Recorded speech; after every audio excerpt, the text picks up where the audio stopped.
Selamat datang di podcast Beritanda, beragam info mata undaan.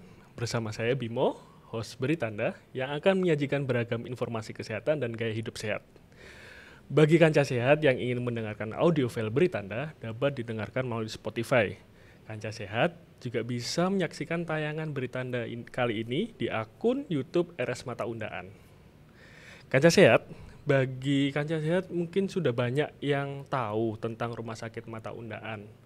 Nah, tapi masih banyak banget nih yang mengira kalau Rumah Sakit Mata Undaan ini merupakan rumah sakit milik pemerintah. Faktanya, Rumah Sakit Mata Undaan ini merupakan rumah sakit swasta yang dikelola oleh sebuah perkumpulan bernama P4MU, Perhimpunan Perawatan Penderita Penyakit Mata Undaan. Apa sih sebenarnya P4MU ini dan siapa yang mengelola P4MU ini? Bagaimana visi misinya dan apa rencana di masa mendatang? Untuk menjawab pertanyaan itu, kami hadirkan langsung Dr. Arif Afandi, Ketua Badan Pengurus P4MU. Assalamualaikum Pak Arif. Waalaikumsalam. Ya, selamat datang di podcast Beritanda kali Makasih. ini. Nah, merasa terhormat Pak Arif, sekaligus agak deg-degan nih. Bisa duduk bersama ngobrol dengan Pak Arif Afandi. Nah, sebelumnya saya mengucapkan selamat ulang tahun hari jadi P4MU yang ke-109 tahun. Berarti sudah sejak tahun 1915 Pak Arif. Ya. Yang kebetulan berulang tahun di tanggal 15 Oktober kemarin. Dan selamat juga untuk Pak Arif Afandi yang sudah menyelesaikan pendidikan S3-nya dan mendapatkan gelar doktoral ya Pak ya. Bagi kanca sehat yang mendengarkan podcast episode kali ini benar-benar super duper spesial. Gimana enggak, kita kedatangan Ketua Badan Pengurus dari P4MU. Buat yang kurang familiar nih, ini adalah perkumpulan yang mengelola Rumah Sakit Mata Undaan ya Pak Arif ya. P4MU sendiri merupakan singkatan dari Perhimpunan Perawatan Penderita Penyakit Mata Undaan. Nah, beliau ini Pak Arif merupakan yang menahkodai P4MU, betul begitu ya Pak Arif ya? Gitu. Ketuanya. Ketua Badan Pengurus P4MU. Nah, hari ini kita juga bakalan ngobrol seru-seruan Pak Arif ya. Jadi kita ngobrolnya di luar politik Pak Arif. Dan kita ngobrolnya tentang P4MU, tentang Rumah Sakit Mata Undaan dan mungkin tentang Pak Arif itu sendiri. Lanjut ke pertanyaan pertama ya Pak Arif ya, langsung aja. Mungkin banyak yang belum mengetahui ya, seperti yang saya bilang tadi tentang P4MU. Sebenarnya P4MU ini merupakan yayasan ya Pak Arif ya, atau perkumpulan. Sebenarnya bedanya apa sih Pak? Kalau menurut Pak Arif ya, P4MU ini apakah benar-benar yayasan atau memang sekedar perkumpulan aja yang menaungi Rumah Sakit Mata Undaan? Ya, sebetulnya bentuknya itu soal perbedaan bentuk saja dan kemudian implikasinya juga berbeda. Kalau yayasan itu satu foundation yang kemudian sekarang sudah ada semacam undang-undangnya sendiri untuk yayasan. Kalau perkumpulan itu merupakan satu badan hukum yang terdiri dari perorangan. Kebetulan ini perkumpulan usaha. Jadi beberapa orang kemudian berkumpul bersama-sama untuk kemudian mendirikan satu unit usaha yang kebetulan di sini namanya P4MU. Nah, hanya saja P4MU perhimpunan atau perkumpulan perawatan penderita penyakit mata undaan ini sudah didirikan sejak zaman kolonial Belanda, yakni pada tahun 1915 dengan nama waktu itu Surabaya on the Gulkih Klinik. Jadi pertama-tama kali adalah didirikan klinik. Waktu itu pendirinya adalah seorang dokter relawan dari Belanda, dokter mata namanya Dr. Steiner, yang waktu itu tinggalnya di daerah dekat sini, jalan Genteng Kali situ. Nah, dia tinggal di situ. Kemudian setiap hari Dr. Steiner ini menyaksikan orang-orang pribumi yang sakit mata. Jadi dulu kan namanya Jalan Tunjungan itu kan menjadi jalan utama, jalan protokol. Pusat Di situ perdagangan menjadi gitu. pusat perdagangan, tempat berjualan, perkantoran dan sebagainya, perbankan. Nah, banyak orang pribumi pekerjanya itu kalau istirahat itu di sini, di Genteng Kali sini. Nah, pada di depannya Dr. Steiner itu, mereka suatu saat melihat pada sakit mata, kemudian tergugahlah Dr. Steiner untuk membuat klinik. Nah, kemudian dia bikin klinik di garasinya, di garasi rumah dinasnya itu. Dia kan relawan, dokter relawan dari Belanda. Nah, lama kelamaan ternyata antusiasmenya banyak, gitu kan. Nah, sampai kemudian datanglah Dokter Dutchman yang menggantikan Dokter Steiner yang masa tugasnya habis di sini. Dokter Dutchman ini kemudian merintis rumah sakit yang kemudian mereka mengadakan karena pasiennya makin lama makin banyak, kemudian merintis rumah sakit yang kemudian kita tempati sekarang. Yang menjadi cikal bakal dari Rumah Sakit Mata Undaan. Gitu. Ya, berarti P4MU ini sebuah perkumpulan ya, bukan yayasan ya? Sejak awal itu perkumpulan. Jadi sejak awal itu di zaman Belanda itu ada, saya lupa namanya sertifikatnya, itu tapi sudah bernama perkumpulan. Nah, ketika kemudian beralih ke Republik Indonesia, maka kemudian perkumpulan ini juga diperbarui sesuai dengan undang-undang yang baru di zaman kemerdekaan. Terkait tadi kan saya sempat membuka juga bahwasanya banyak yang mengira Rumah Sakit Mata Undaan sendiri ini rumah sakit milik pemerintah. Nah, kalau menurut Pak Arief sendiri, gimana tanggapan Pak Arief terkait persepsi itu? Apakah itu menjadi sebuah keuntungan atau dari P4MU sendiri ini ingin merubah persepsi masyarakat itu bahwasanya Rumah Sakit Mata Undaan ini merupakan rumah sakit swasta gitu? Gimana Pak Arief? Ya, tentu persepsi masyarakat itu mungkin terbangun karena ini rumah sakit mata terbesar di Indonesia Timur. Biasanya kalau rumah sakit itu milik pemerintah yang bisa membiayai. Ini perkumpulan tiba-tiba. Karena itu kita harus pertama kali harus menyadari bahwa atau menghormati para pendiri rumah sakit ini. Mulai orang-orang Belanda, Dr. Steiner, Dr. Dutchman, kemudian zaman peralihan itu pernah dipimpin oleh dokter dari Belanda juga, tapi keluarga negara Belanda tapi orang Chinese, namanya Dr. Go. Kemudian ketika zaman Jepang, Dr. Go karena pergolakan itu dia harus pulang ke sana. Akhirnya kemudian diteruskan Dr. Dusate, seorang perempuan, sampai kemudian tahun 60-an, baru setelah ada lulusan dokter mata pertama dari Jawa Timur, maka Dr. Dusate itu digantikan oleh namanya Dr. Basuki. Dr. Basuki diteruskan oleh Dr. Badri, Dr. Muhammad Badri yang almarhum belum lama ini. Nah, baru kemudian diteruskan sampai generasi yang sekarang. Oke. Jadi sebetulnya dari awal ini didirikan oleh perkumpulan, bukan oleh pemerintah. Jadi yang mendirikan adalah para relawan dokter Belanda dan juga para orang-orang Belanda yang berkomitmen untuk membantu masyarakat pribumi khususnya di bidang perawatan mata. Oke. Berarti sebenarnya cita-cita untuk melakukan perawatan itu bahkan sampai sekarang pun sebenarnya masih berjalan, Pak. Ya tentu dari awal kan semangatnya perkumpulan itu untuk membantu gitu kan. Karena itu kita berusaha untuk, tapi gini, basicnya adalah perkumpulan itu selalu misinya sosial, dan rumah sakit kan selalu misinya sosial. Tapi untuk kemudian bisa menjalankan misi sosial itu, kalau dulu itu pembiayaannya adalah donatur-donatur dari Belanda. Nah, setelah itu kita karena itu sempat berkali-kali sebut saja kembang kepis lah, hidup tidak hidup, mati tidak mati. Karena itu kita harus menghormati para pendahulu kita. Misalnya Dr. Basuki, bagaimana mereka harus berjibaku menghidupkan rumah sakit ini.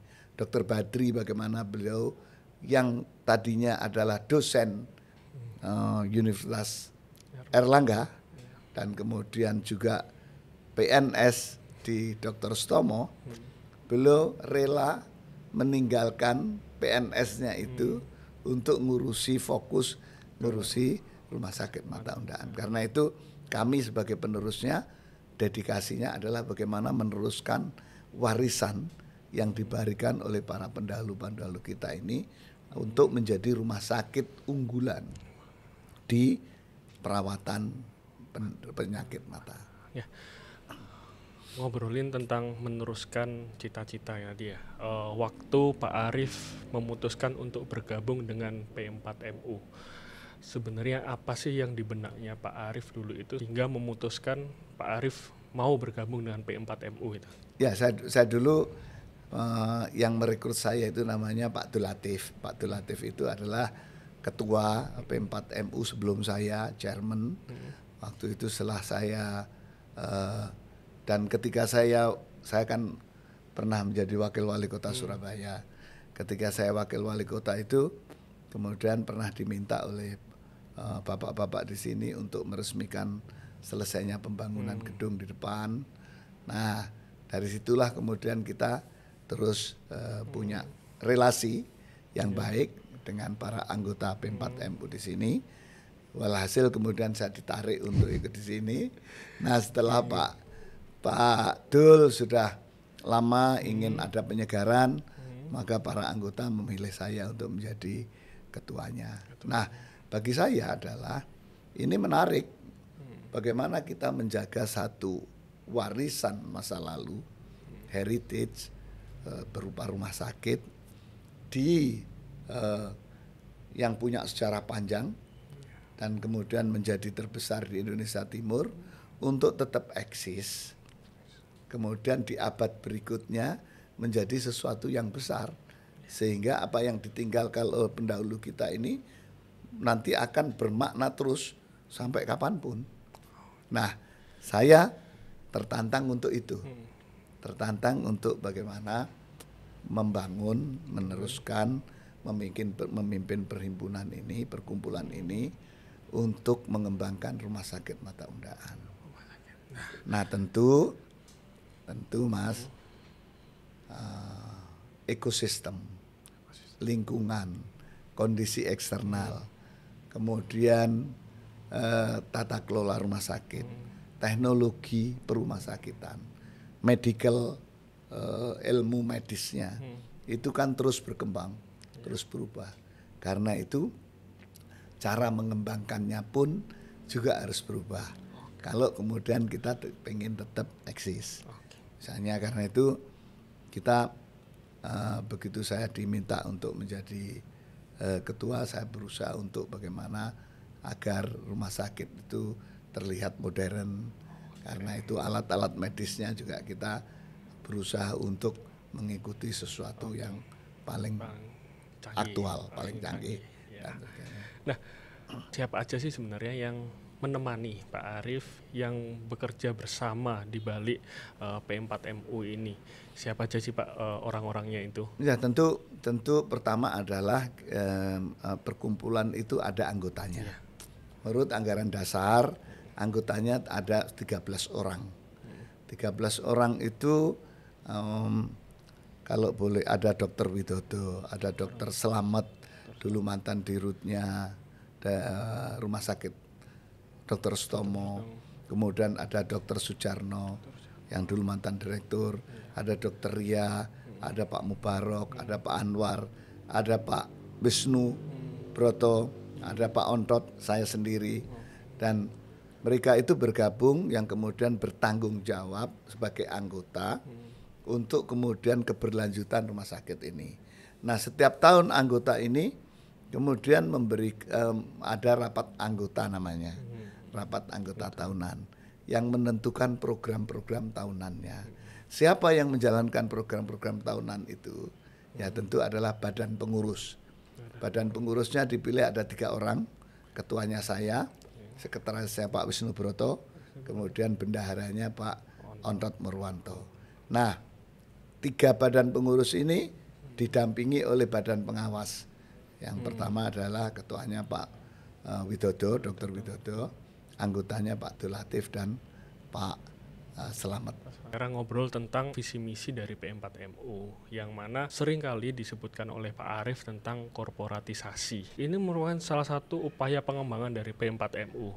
Kalau menurut Pak Arief Hafandi, seberapa pentingkah hal itu Pak Arief untuk pengembangan P4MU, baik itu dari P4MU-nya sendiri ataupun dari rumah sakit? Tentu korporatisasi itu bukan visi misi.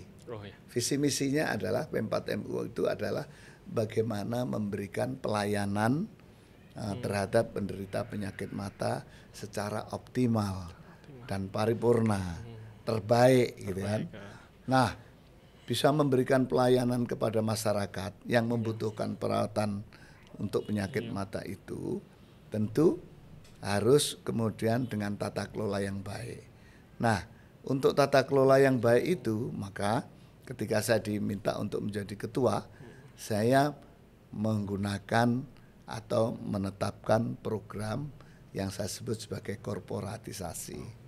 Jadi korporatisasi itu bagaimana mengelola suatu badan usaha secara korporat.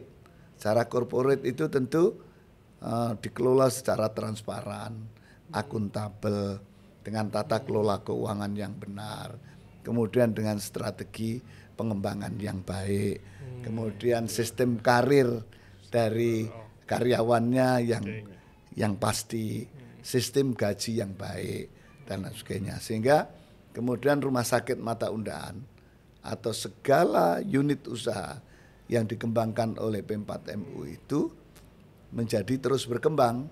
Kalau berkembang maka akan bisa memberikan layanan yang lebih luas kepada masyarakat. Contohnya, dalam rangka korporatisasi, kita kemudian tidak hanya mengembangkan rumah sakit mata undaan.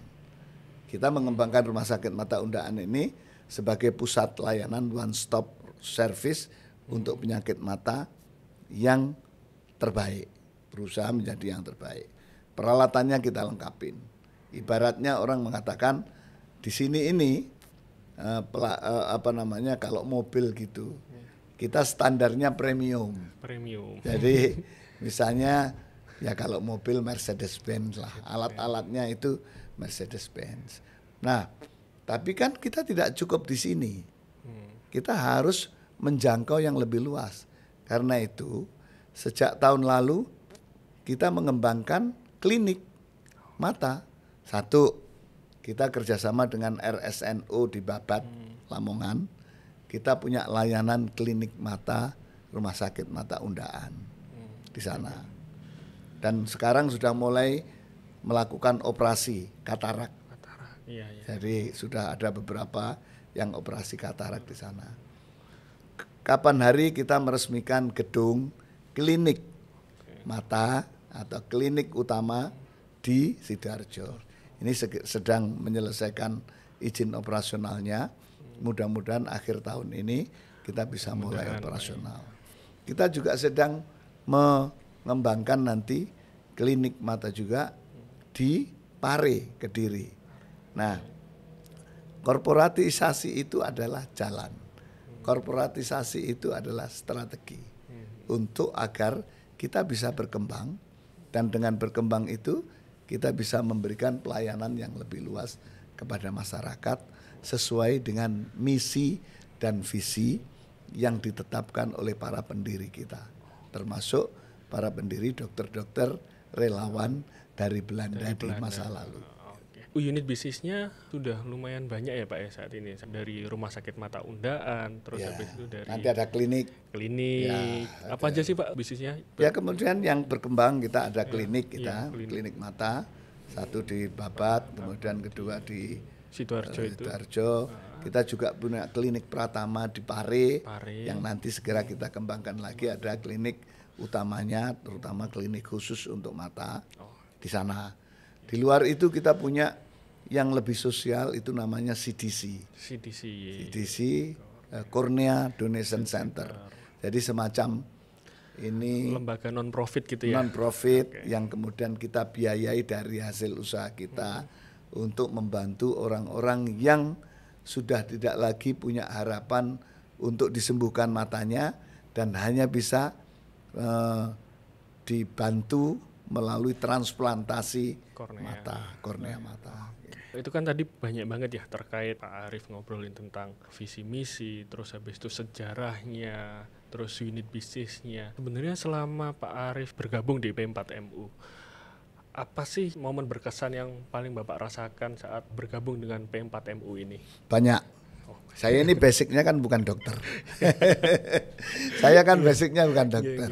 Karena itu ketika kemudian saya harus waktu itu ketika saya menjadi ketua pertama itu masih ada Dokter Badri. Orang yang seorang dokter yang sangat dihormati oleh dokter-dokter di sini. Tapi beliau sudah karena mulai sakit sehingga kemudian aktivitasnya di sini berkurang. Karena itu ketika saya menjadi ketua itu saya bertemu dengan dokter-dokter. Saya mengatakan saya ini bukan dokter.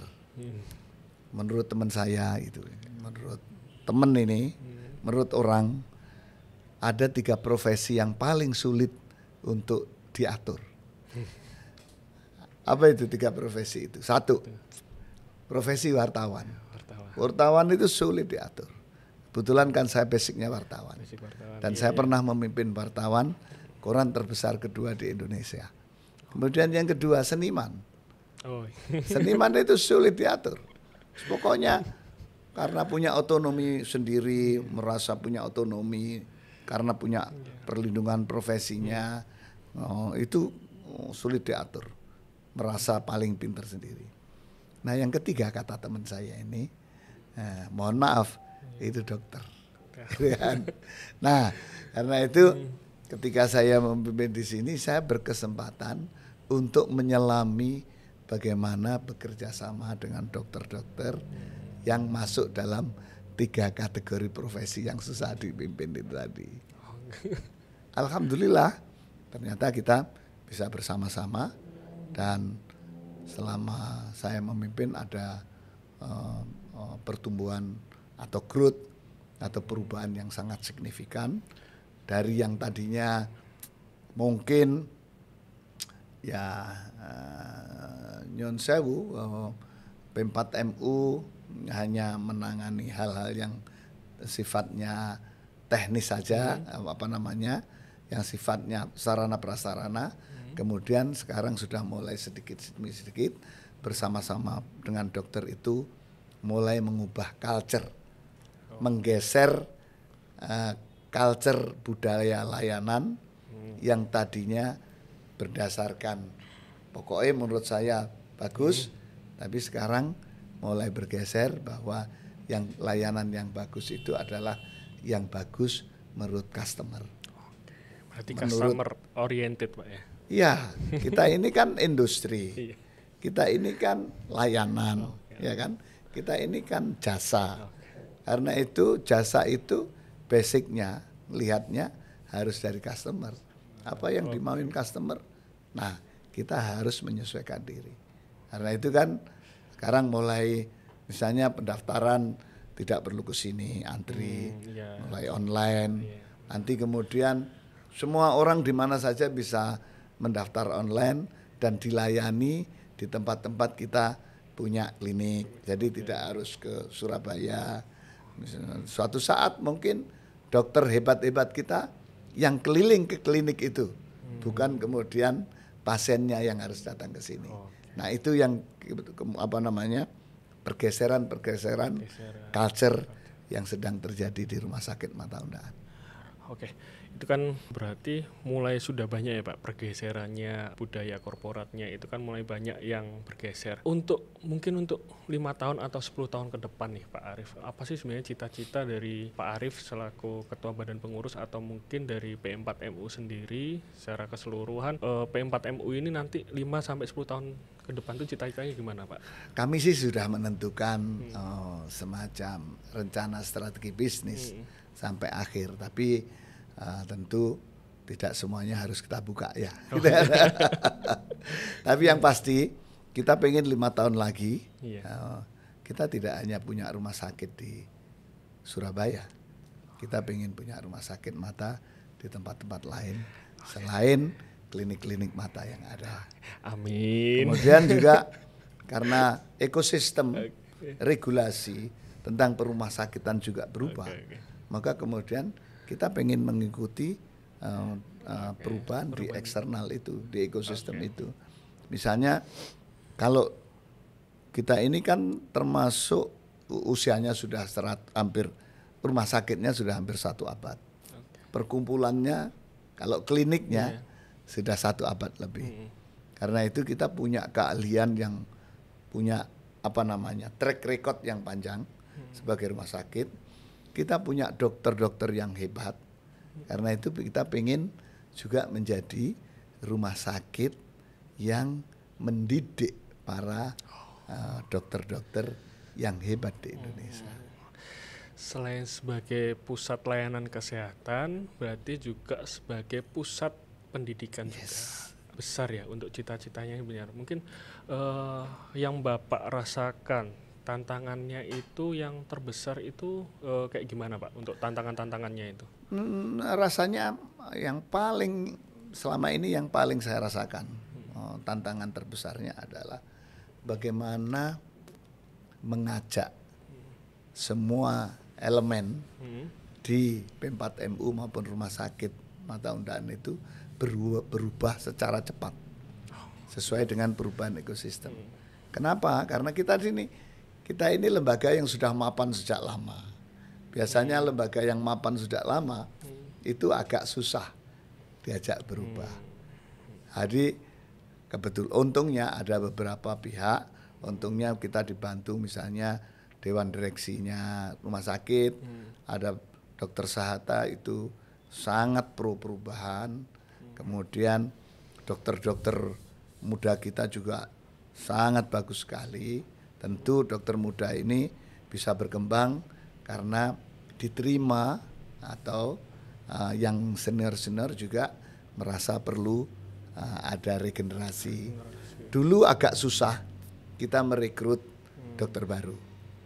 Alhamdulillah dalam waktu yang tidak lama kita sudah bisa menambah lebih dari 10 dokter baru.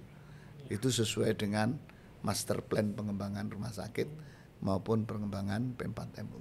Oke. Nah, harapan dan cita-cita P4MU untuk seluruh unit usaha dari P4MU itu kayak gimana Pak Arief? Ya, intinya saya pengen kita ini menjadi sentra pelayanan kesehatan penyakit mata yang yang terbaik, yang sangat berorientasi kepada kebutuhan customer, yang kemudian kita bisa membantu pemerintah di dalam memberikan layanan bagi penyembuhan penderita penyakit mata. Karena itu ya kita harus kemudian aktif, kita harus kemudian melangkah terus, bergerak, harus tumbuh terus gitu. Kita tidak boleh berhenti pada satu titik meskipun kita sekarang disebut terbaik. Bayangkan kemudian misalnya kalau di Indonesia Timur kita terbaik lah, kita rata-rata sehari melayani 300 pasien. Kemudian dengan dokter yang hebat-hebat. Kita tidak boleh puas di situ. Kita harus kemudian masih banyak, misalnya kapan hari saya ke Kediri. Kediri itu untuk operasi katarak kadang-kadang antriannya harus antri selama 6 bulan. Kan kasihan. Karena itu kita pengen ke sana untuk kemudian memperpendek antrian itu. Kalau kemudian antrian layanan kesehatan itu semakin pendek, maka dengan sendirinya kita berkontribusi kepada pemerintah. Nah, Kang Casyat itu tadi ngobrol banyak terkait unit bisnis, tentang P4MU, tentang cita-cita, visi misi tentang P4MU ini. Nah, saya pengen kenal nih lebih jauh ke Pak Arief Afandi. Pak Arief punya hobi nggak sih Pak Arief? Ada hobi nggak yang biasanya dikerjakan pada waktu Saya hobi nyetir sebetulnya. Saya driver. Dulu waktu masih muda, kalau saya stres, kalau saya banyak pikiran, pelampiasannya adalah saya bawa mobil, keluar jalan tol, nyetir kenceng, bolak-balik biasanya sudah sembuh. Oh. Paling jauh sampai mana Pak Arief itu? Oh saya udah jauh sekali dulu, udahlah sampai Jakarta juga pernah. Oke, tapi masih hobi nulis nggak Pak? Sampai dulu Tentu, kan ada nulis itu kan bukan hobi, Oh, oke. nulis itu keharusan. Oh, harus. Karena nulis itu kan seperti dokter yang operasi, skill kan. Kalau kemudian kita biasa nulis, tidak nulis, maka skill menulis kita akan hilang. Kalau dokter mata tidak pernah operasi, dia akan jelek mengoperasi mata. Nah, karena itu saya tetap harus nulis. Oh. Nulis di mana saja. Di mana aja. Oh, oke. Nah, banyaknya kegiatannya Pak Arief, terus masih juga menulis gitu. Terganggu nggak sih Pak untuk waktu istirahatnya sendiri? Enggak lah. Saya dulu ketika masih muda, ketika masih mulai kerja, saya jadi wartawan, itu rata-rata saya istirahat 4 jam dalam sehari. Nah, kemudian setelah kalau tua gini lebih banyak lagi lah. Tapi kemudian saya tipe orang kalau kemudian beristirahat malah sakit. Artinya kalau tidak banyak pekerjaan saya sakit. Karena itu saya berusaha untuk kemudian banyak aktivitas. Nah, kebetulan saya sejak beberapa tahun lalu kan saya ditugasi untuk menjadi komisaris independen di salah satu BUMN sampai sekarang. Kemudian di luar itu saya menjadi konsultan beberapa perusahaan asing. Di luar itu kemudian saya mengurusi Rumah Sakit Mata Undaan ini P4MU. Di luar itu saya masih harus nulis sebagai guest editor di media. Kemudian nulis saya punya media juga namanya ngopibareng.id. Nah, nulis di situ. Nah, karena itu kapan hari saya harus menyelesaikan kuliah S3. Jadi itu yang kemudian justru membuat saya hidup, yang membuat saya sehat.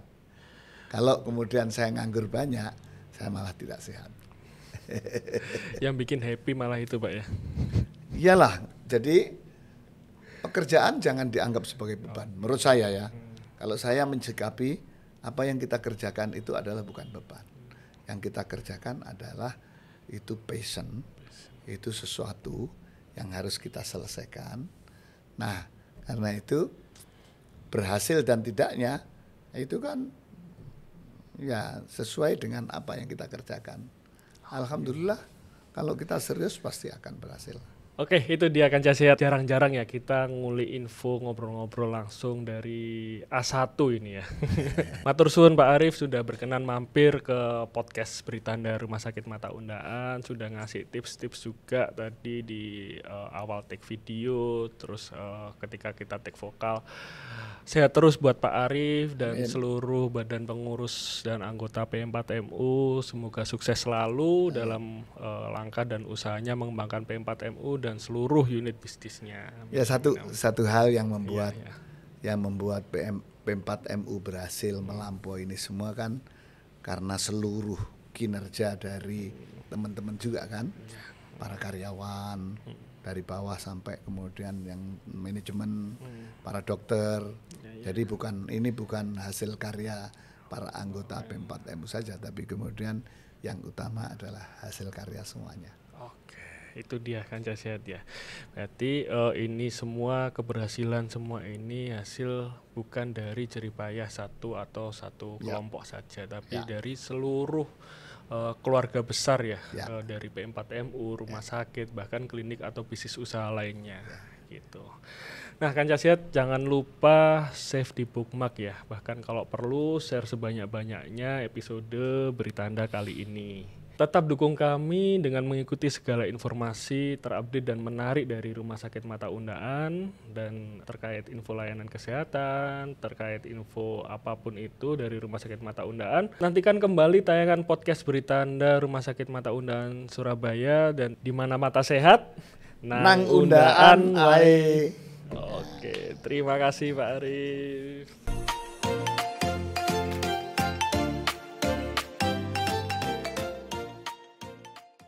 Undaan